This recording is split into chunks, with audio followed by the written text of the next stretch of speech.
Gamit po ang pressure washer na hindi naman masyadong malakas, start na po tayo mag-spray. Gamit lang po tayo ng liquid soap o kaya ay powder soap. Kahit anong brand po yan, okay lang po. Ayan po. Makikita po ninyo na itinutulak ng ating pressure washer yung mga alikabok, mga dumi.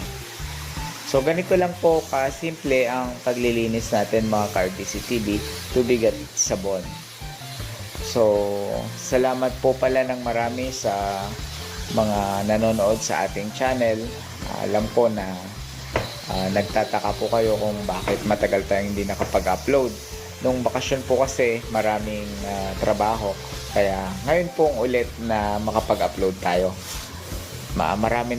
Medyo marami na rin po tayong mga subscriber.